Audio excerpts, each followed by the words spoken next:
Son politicón. En el capítulo 15 de la primera carta a los Corintios, el apóstol Pablo nos presenta una reflexión profunda sobre la resurrección que fue fundamental en su vida.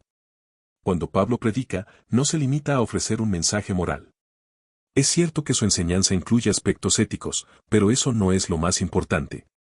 La palabra que repite con fervor es anastasis, que significa resurrección. Para Pablo, la resurrección de Jesús es el corazón del cristianismo. La resurrección de Cristo está estrechamente relacionada con el sacramento de la Eucaristía, fuente y cumbre de la vida cristiana. En la Eucaristía, los fieles participan en el misterio de la muerte y resurrección de Jesús, recibiendo su cuerpo y sangre como alimento espiritual. Así, la Eucaristía se convierte en un signo de esperanza cristiana, fortaleciendo nuestra fe y unidad en Cristo resucitado. Esta experiencia no fue solo una cuestión intelectual, transformó por completo su existencia. En su camino a Damasco, donde iba a perseguir a los cristianos, se encuentra con Cristo resucitado, y ese momento cambia todo. Pablo, lleno de fervor, puede decir, no soy yo quien vive. Es Cristo quien vive en mí. Ahora comprende que todo lo que ha aprendido sobre la ley y la alianza es secundario comparado con el Cristo resucitado que se le ha revelado. Este cambio fue verdaderamente revolucionario. Entonces, ¿qué significa realmente resurrección? ¿Cómo podemos entenderlo? Regresando al capítulo 15 de 1 Corintios, hay que aclarar que la resurrección no debe verse como una experiencia subjetiva de los apóstoles. A menudo se ha pensado que esta vivencia quedó grabada en la mente y el corazón de los primeros discípulos, quienes la recordaron con cariño y la expresaron simbólicamente. Pero esta idea no es suficiente. Pablo menciona, se apareció a Pedro, y después a los 12. Luego se apareció a más de 500 hermanos al mismo tiempo, la mayor parte de los cuales aún vive. Además, se apareció a Santiago y de nuevo a todos los apóstoles. Por último, se me apareció también a mí. No está hablando de experiencias vagas. Está nombrando a personas concretas. Pablo se dirige a su audiencia en Corinto y les dice que pueden consultar a aquellos que vieron a Jesús vivo. Este testimonio es poderoso. Cuando menciona que la mayor parte de los cuales vive aún, les está diciendo que pueden hablar con ellos. Es importante recordar que Pablo, Pedro y casi todos los apóstoles enfrentaron la muerte antes que negar este hecho. Cuando se les instaba a renunciar a su fe y olvidar esa loca historia sobre la resurrección de Jesús, respondieron con un firme no. La lápida de Pedro se encuentra en la Basílica de San Pedro en Roma, donde reposan sus restos. Así que, no podemos hablar de ilusiones ni alucinaciones. Algunos argumentan que es posible ser cristiano sin aceptar la resurrección, sugiriendo que uno puede seguir las enseñanzas de Jesús como un gran maestro moral. Sin embargo, escuchemos a Pablo, si Cristo no resucitó, la fe de ustedes es inútil y sus pecados no han sido perdonados. No caigamos en la trampa de pensar que ser un buen cristiano se limita a aceptar teorías éticas. Creer en diversas teorías éticas no convierte a nadie en cristiano. La afirmación de Pablo es clara, si Cristo no resucitó, la fe de ustedes es inútil y sus pecados no han sido perdonados. Esto es trascendental.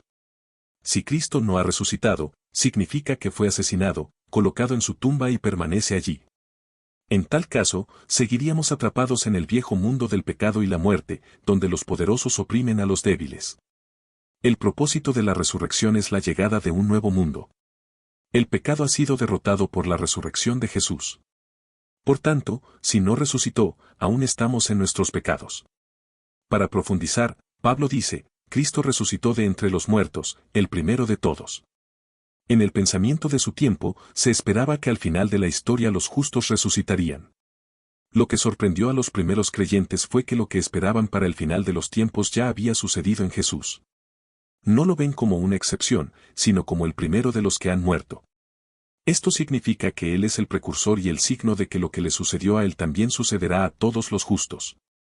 Este proceso de resurrección ya ha comenzado, y Dios nos está trayendo a todos a una vida nueva y más elevada.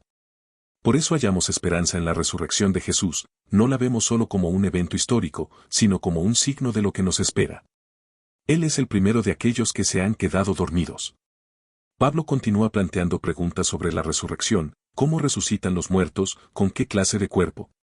En su respuesta, menciona, lo que siembras no llega a tener vida, si antes no muere. Y lo que siembras no es la planta tal como va a brotar, sino un simple grano. Lo mismo pasa con la resurrección de los muertos. Utiliza la metáfora de la agricultura para ilustrar su punto. La semilla se entierra, muere y luego brota. Esta imagen se enriquece más al pensar en cómo una pequeña semilla puede convertirse en una planta magnífica. Lo que se siembra es perecedero, pero lo que emerge es imperecedero. Se siembran cuerpos puramente naturales y resucitarán cuerpos espirituales. Es importante destacar que Pablo no es un pensador griego, aunque fue educado en una cultura griega. Su pensamiento es fundamentalmente judío. Mientras que los griegos concebían el alma como escapando del cuerpo, la perspectiva bíblica sostiene que yo soy mi cuerpo. Por lo tanto, lo que Pablo enseña no es el escape del alma, sino la elevación y transfiguración del cuerpo. Este cuerpo terrenal se transforma en un cuerpo espiritual, un cuerpo mejorado, elevado a una nueva categoría de perfección. Imaginemos un círculo en un plano bidimensional que se eleva a una esfera en 3 dimensiones. El cuadrado se convierte en un cubo y el triángulo se eleva a una pirámide. En cada caso, la forma original no desaparece, sino que es elevada a una nueva categoría. Así, lo que se siembra, el cuerpo físico, da paso a un cuerpo espiritual. Eso es la resurrección. Finalmente, consideremos esta frase, cuando lo que es corruptible se revista de la incorruptibilidad y lo que es mortal se revista de la inmortalidad. No estamos deshaciéndonos del cuerpo, se transforma en algo nuevo, más elevado y aumentado. La conclusión es clara, la muerte ha sido aniquilada por la victoria. Dios nos ha dado la victoria por nuestro Señor Jesucristo. Pablo cambia la imagen de la agricultura por la de la victoria militar.